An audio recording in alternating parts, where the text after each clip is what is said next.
Ya, kita sudah ketemu beberapa perintah di sini. Oke, kalau di PDF-nya itu saya bahas satu-satu ya di PDF-nya. Di situ ada pembahasan lengkapnya ya. Nah, di sini ya, itu dibahas satu-satu di sini. Oke, kita balik lagi aja ke sini. Ya, oke, berarti pertama tadi kita butuh apa? Library namanya apa? Find Spark. Kalau di Linux saya nggak perlu ya. Kemudian apalagi yang perlu kita perlukan? Spark Session. Spark Session adanya di mana? Spark Session adanya di PySpark.sql gitu ya. Jadi si Spark Session ini ada di modul yang lebih besar lagi namanya apa? PySpark SQL. Nah, ini nanti ketika kita panggil Spark Session ini adalah katakanlah metodenya, ini adalah metodenya gitu ya. Ini namanya gitu ya. Ini Anda abaikan aja dulu. Ibaratnya ini kita sudah meng-create satu session di dalam Spark ya. Kemudian kita simpan dalam sebuah objek reference namanya apa? Spark ya. Yang ini cuma ngecek doang. Nah, yang penting tuh ini. Yang penting ini apa? Mengatur apa namanya? Tempat di mana file CSV yang akan kita baca ya. Nah, kalau ini bebas nanti ya. Ini cuma nama variabel aja. Tapi yang penting apa tadi? Nama filenya. Karena nanti tugas minggu ini adalah Anda harus mencari satu file CSV yang lain daripada yang ini. Gitu ya.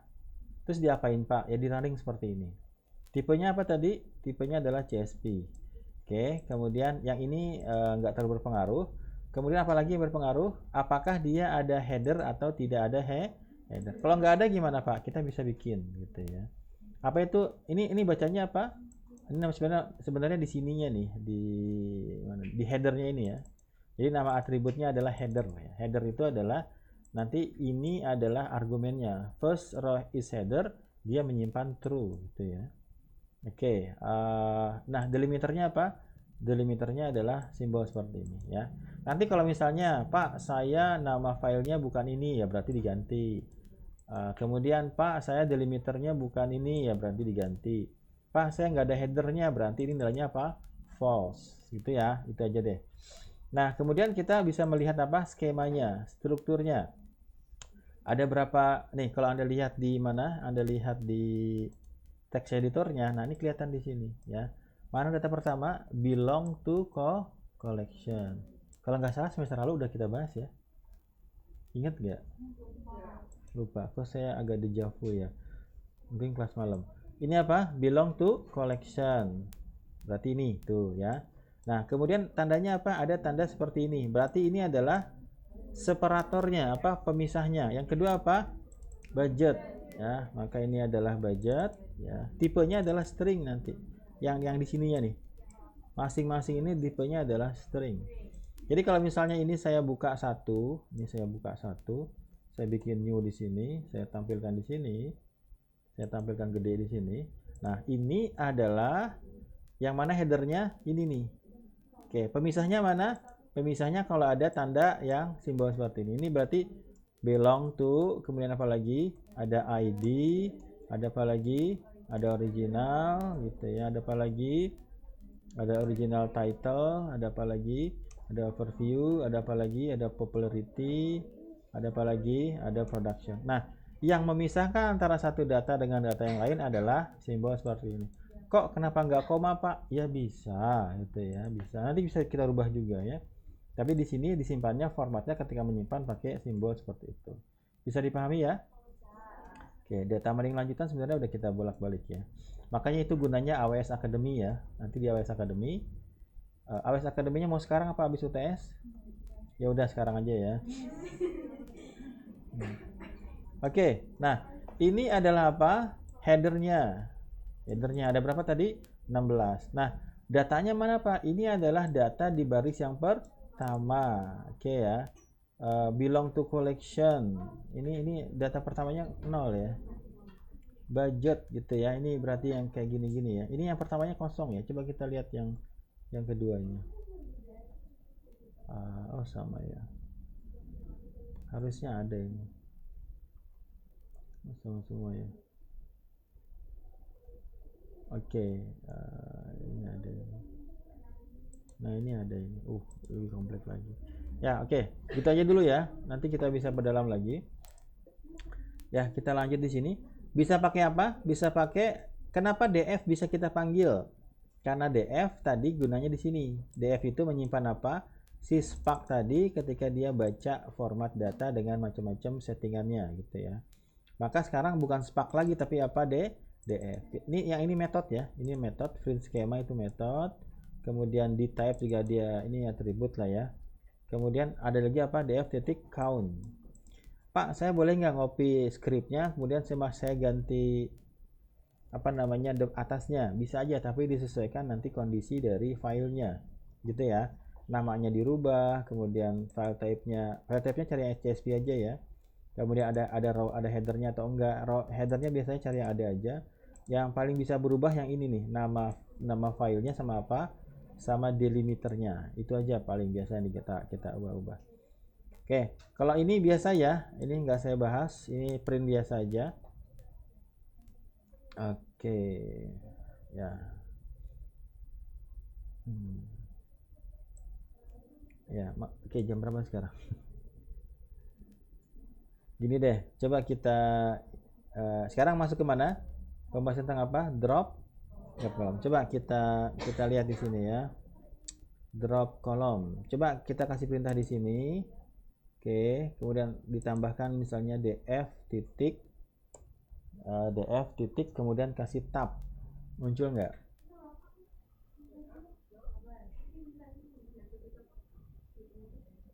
Nah, itu dia ya. Cari kolom. Ini ada kolom ya. Ini ada kolom. Klik kolom di sini, kemudian enter. Ah, ini dia. Ini yang mau saya cari. Nah, ini adalah lebih sederhana lagi. Saya panggil atribut namanya apa? Kolom. Di sini akan menampilkan semua nama dari kolomnya. Apa aja? Belong to collection, budget, ID, original language, original title, dan semuanya. Oke ya. Oke, nah sekarang begini. Begini. Sekarang Anda masuk di sini. Perhatikan di situ ada variabel namanya apa? Drop underscore column underscore list. Dikasih spasi coba. Ini nggak berpengaruh sih ya. Ini dikasih spasi, kemudian dikasih spasi, kemudian Anda perhatikan isi dari listnya ini. Ini namanya list ya. Kalau Anda pernah dapat Python di struktur data lu Python kan ya? Oke, coba Anda perhatikan. Anda perhatikan di sini, atau biar gampangnya gini deh. Ini klik di sini satu, klik ya. Kemudian tekan B.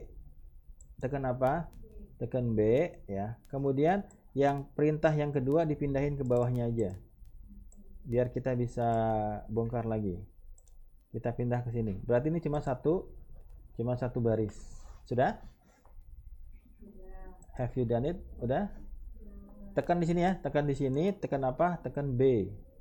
Oke ya, kalau mau ngapus pakai apa? D2 kali. Ini kelas lama harus lebih lama. Nah, oke, silakan di run. Yang drop kolomnya di run. Sudah di run? Apa yang terjadi? Tidak ada apa-apa ya? Tapi ada muncul angkanya? Oke, good. Berarti dieksekusi ya, berhasil. Nah, klik di sini, tekan A. Klik di sini sampai muncul angka biru seperti ini, tekan tombol A. Sudah? Kasih atau di copy aja seperti ini. Drop column list gitu, sudah? Sudah? Ya. Sekarang Anda perhatikan isinya apa? Overview. Ini yang tadi nih yang kita kasih perintah di atas. Gitu ya. Ini sebenarnya adalah sebuah list ya, sebuah struktur data yang namanya apa? List. Kumpulan. Isinya apa ini? String semua ya. Ada berapa datanya? Ada 1, ada 2, ada 3, ada 4, ada 5, ada 6. Bisa dipahami ini? Struktur datanya sama siapa? Mata kuliah struktur datanya sama siapa? Udah lupa dia. Iya. Udah lupa ya? Iya, mas saya ingat kok ya. Oke, nah perhatikan sekarang. Jadi gini maksudnya. Kalau tadi si DF ada berapa? Ada 16 kolom. Tapi sekarang kita bikin variabel namanya apa? drop column underscore list. Isinya apa aja? Ini isinya nih. Ini udah ya, udah kebayang. Nah, list ini mau kita drop, mau kita hilangkan, mau kita hapus. Nah, perhatikan di sini. Di sini ada df1 sama dengan df titik drop. Di sini ada bintang. Bintang itu maksudnya dia narik semua collection ini. Ya, silakan di run dulu deh. Silakan di run dulu. Silakan di run. Bisa? Oke. Nah, sekarang Anda tekan A lagi di sini. April jadinya masih nge-lag. Ya, tekan DF kemudian tekan 1. Oke. Silakan Anda run. Tinggal berapa sekarang? Dia data frame ya. Ada kolomnya enggak? Nah, kayak gini lah. Nah, coba perhatikan. Kita punya berapa variabel sekarang? Ada 3 ya. Yang pertama apa? Yang pertama adalah apa? DF. Ada berapa kolom dia? 16. Yang kedua namanya apa? Drop kolom. Ada berapa? 1, 2, 3, 4, 5, 6. 6 kolom ini akan kita hapus dari 16 di sini. Berarti sisanya ada berapa? Ada 10. Kita simpan di mana? DF1. Jadi perintah untuk ngedrop namanya apa? Drop. Kalau dia ada dalam satu list, kita kasih bintang seperti ini.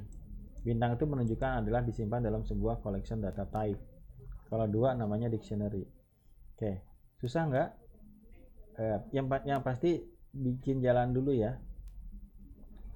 Pastikan dia bisa run dulu. Oke, udah muncul kayak gini. Ya, di sini cuma ngapain sih? Cuma perhatikan di sini. Ini namanya apa? DF1. Ini namanya apa? Drop column list. Yang ini namanya apa? DF. Jadi kalau kita panggil DF lagi, apa isinya? Ya, betul. DF titik kolom. Maka ada berapa? Ada 16. Tapi kalau kita panggil yang drop column list, itu gunanya struktur data ya. Kita pakai di sini. Itu namanya apa? Oke, dia munculnya list ya. Oke, kalau ini adalah df1 tadi data frame ya. Kalau data frame harus kita tulis dulu. Ya, Anda ngerti konsepnya lah. Oke ya. Oke, berarti kita punya berapa variabel di sini? Ada 3. Apa aja? df drop column list sama df1. Udah ya, bisa kan? Ya, alarm ya. Udah waktunya break. Tuh, lama lagi. Dah, 1:30 ya. Ini kok jadi lama ya? Jadi tugasnya belum jadi ya. Oke, sekarang kita masuk di sini. Di sini apa? Subsetting column ya. Coba ini sebenarnya kalau tadi udah paham. Kita bikin variabel namanya apa? Select underscore column. Sekarang isinya apa aja? ID, budget, popularity, release date, review sama title. Ada berapa? 1, 2, 3, 4, 5, 6. Berarti UTS-nya nanti praktek seperti ini ya. Kayak waktu data mining lanjutan kan kayak gini juga kan. Oke, nah di sini apa bedanya? Kita kasih metode namanya apa? Select ya. Ini saya running 1 deh. Cuma nanti hasilnya itu disimpan dalam df, kemudian kita show. Oke, coba kita pahami dulu. Ini ada berapa tadi? 1, 2, 3, 4, 5, 6. Ada 6 kolom ya. Ya, kemudian ini tanda bintang buat apa, Pak? Menunjukkan bahwa ini adalah sebuah list ya. Oke, nah berarti metodenya apa? Select. Oke, silakan Anda run. Tampilannya apa? Tada. Familiar?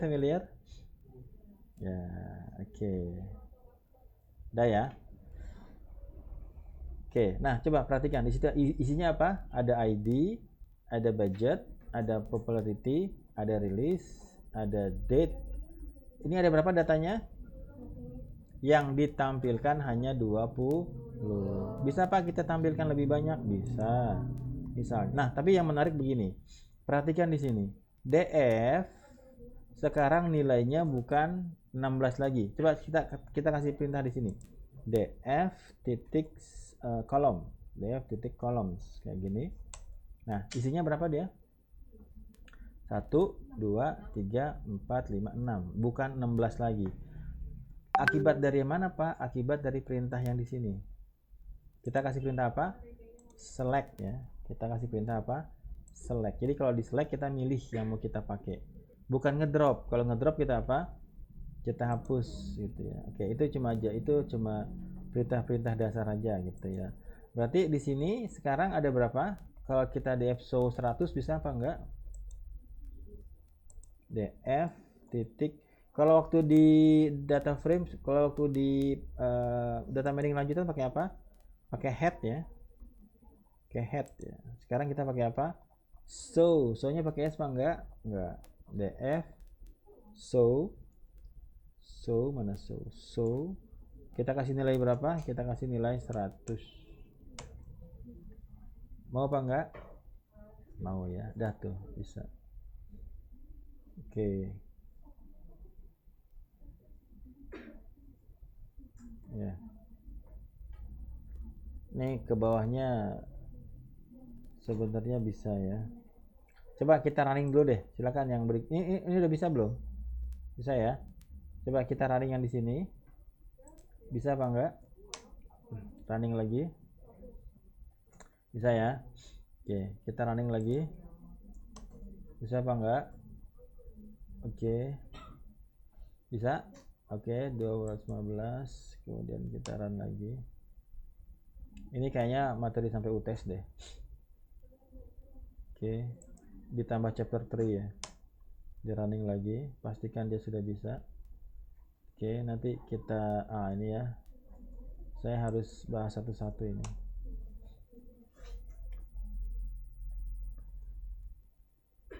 Ya.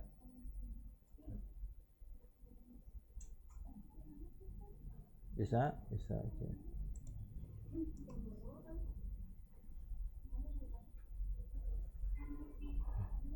Ya. Mau pulang jam berapa? Sekarang. April gimana? Bisa nggak laptopnya? Bisa, itu cuma agak lama. Ya, oke.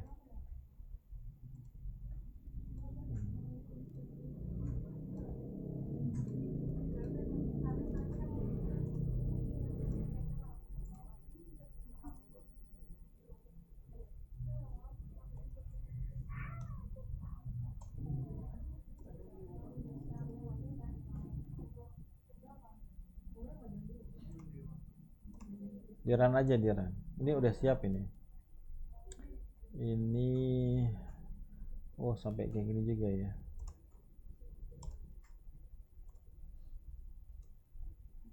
Ini masuk ini ya, pre-processing ya. Tapi sampai ini ya, nggak sampai chapter 3-nya ya. Ya, chapter 3 kalau mau di run harusnya nggak ada masalah.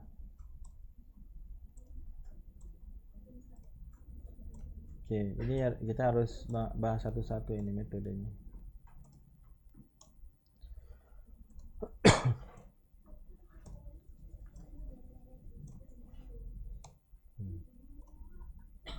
Udah ketemu error belum? Ya, sampai join juga.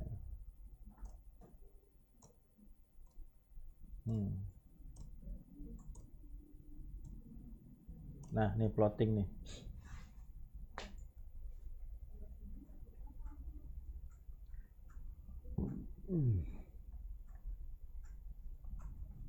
Ya, oke. Ini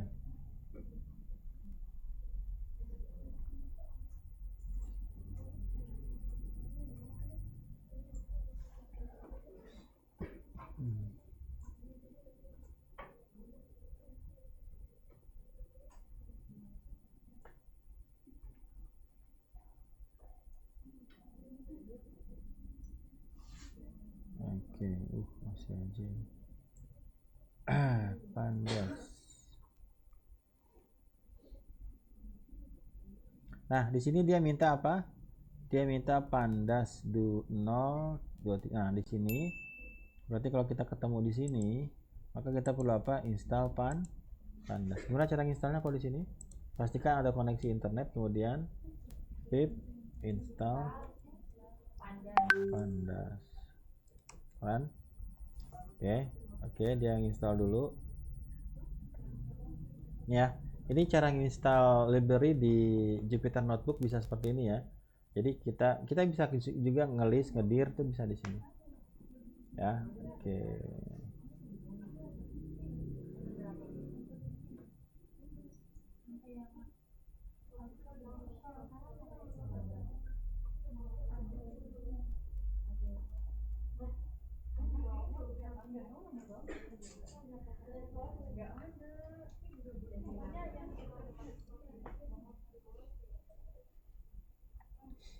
Ya, udah beres belum?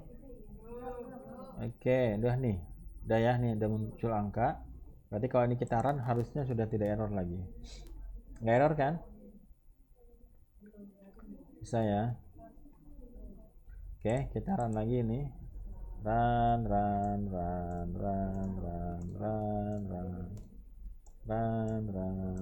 Berarti pandasnya belum diinstal ya, itu di chapter 3. Oke. Masih ada error. Oke, sekarang ini Seaborn namanya. Oh, ini. Loading. Ya, pandas 86. Nah, ini baru kita butuh apa? Kita butuh file yang kedua. Namanya apa? Part2 CSV. Belum punya kan? Belum. Saya kasih nih, tak sensor C ya.